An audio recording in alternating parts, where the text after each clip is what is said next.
It's Halloween, so all retro YouTube gamers, by the order of Google themselves, have to fight over which video games from the past 30 years to play. As a bottom of the barrel talent, I guess I don't get to play the good ones like Silent Hill, Resident Evil 4, Zombies Ate My Neighbours, or even Friday the 13th 2017. No, I know my place, and my place is playing the absolute drizzling bumfudge. And with Domark's Friday the 13th for the Spectrum, you don't get much wetter or more arse-candly than that. Okay, so there's nothing actually stopping me from playing like Castlevania or Ghouls and Ghosts or Silent Hill 2 or anything, other than my own need to self-harm in a digital manner. But if I didn't do that, then we wouldn't have this unnecessarily long and pointless intro either. And that just won't do, will it? Look, you've seen some game footage now. Now I can talk about the franchise itself. Friday the 13th was an iconic franchise throughout the 80s and 90s, spawning 10 mainline movies, a remake, versus spin-off with fellow slasher Uggo, Freddy Krueger, and even a TV series. There is little doubt that the violent, remorseless giant zombie Jason Voorhees was a bankable murderer, and no mistake, despite the relatively low quality of most of the entries, particularly in the main movie line. Jason and his mother, the actual antagonist from the first film, had a real slaughter boner on for American teens, be they Crispin Glover, Kevin Bacon, or even a young psychopathic bald Corey Feldman, across a variety of locales from Crystal Lake Camp to New York, and even space. That's very spooky space, isn't it? Yes, that iconic mask. Well, he didn't play a lot of ice hockey in that, but I'll tell you what, $466 million over 12 movies. That sure is big business. Keep on slashing, Jason, old boy. There's money to be made in them there decapitated heads.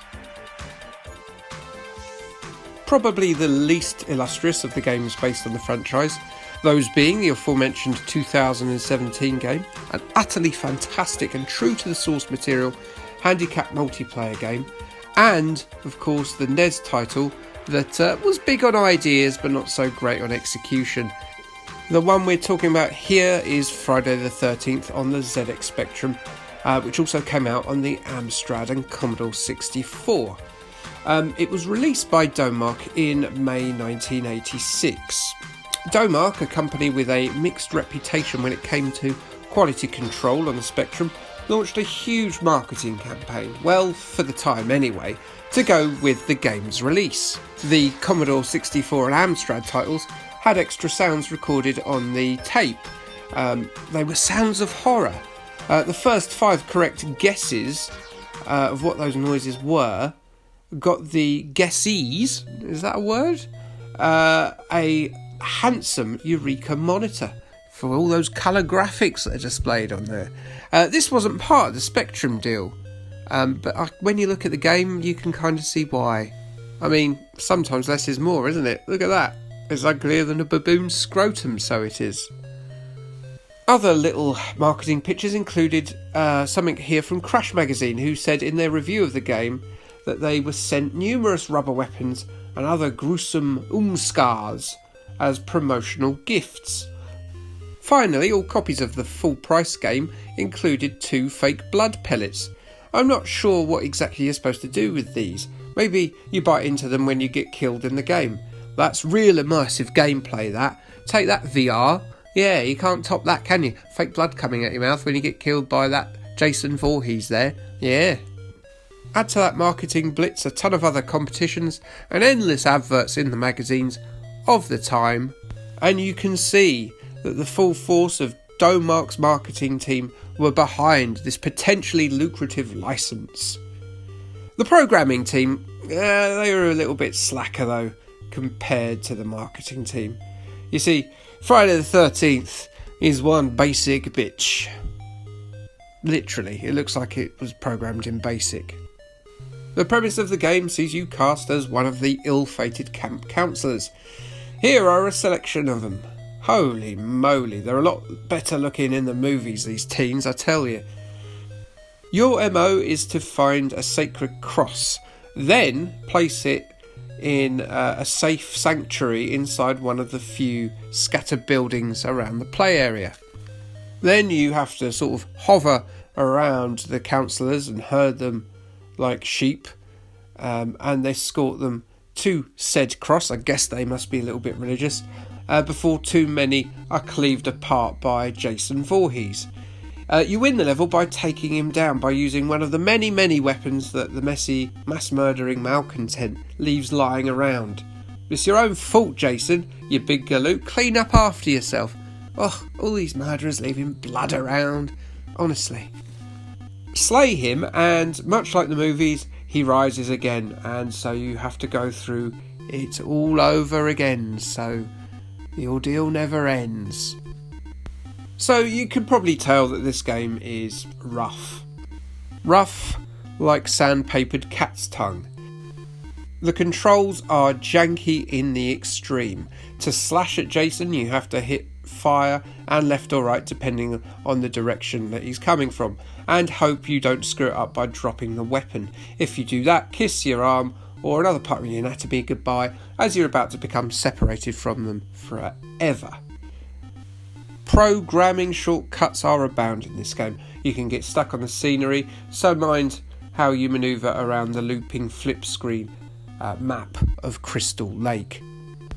As you can see, and as previously covered, the game is an eyesore too. This isn't a giant key, it's a chainsaw. I spent ages trying to get the tractor to work with it. Maybe that's on me, clearly that key does not fit in that tractor.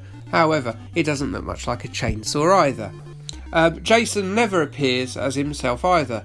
He disguises himself as one of the teens to lull them into a false sense of security before he gets knifey. Now, while I accept that for the conceit of this game to work, this has to happen, it really does not fit or work with the character of Jason Voorhees.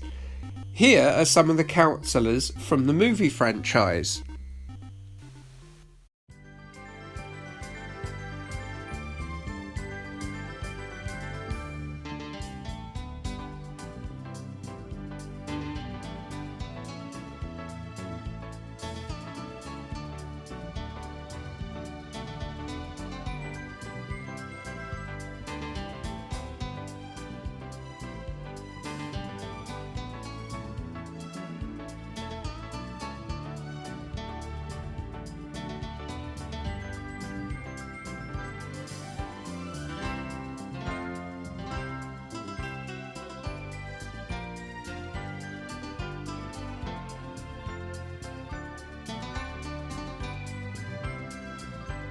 And here is Jason. Yeah, he can't exactly be pulling off that hot cheerleader look, what with his lake-withered flesh, multiple old stab contusions, rotten face, and 7-foot-tall wrestler frame. I think perhaps Domark should have had a little rewatch of the movies before committing to this idea. The game really does have a hugely rushed feel to it. You can rack up points by standing on the corpses of your fallen friends, just as you can by standing around them when they're awake. I can confirm that this does not work. I went to the local mortuary, I stood on the body of a recent car crash victim, and I can confirm that I was taken away in cuffs. At no point was I given extra points. I do these things for you so you don't have to do them. I'm a scientist now in prison. There are also 3 status bars that indicate your levels of panic, strength and sanity. These seem more like remnants of a more developed, grander idea, but one that's been ultimately rushed out of the door. And it's not just me, the magazines all slated it too. Crash gave it a 32%, In its issue 29, Sinclair User gave it a 2-star rating out of 5 in the April 86 edition. Annual Sinclair said, "Here's a 3 out of 10, Sunshine. Don't let the door hit you on the way out."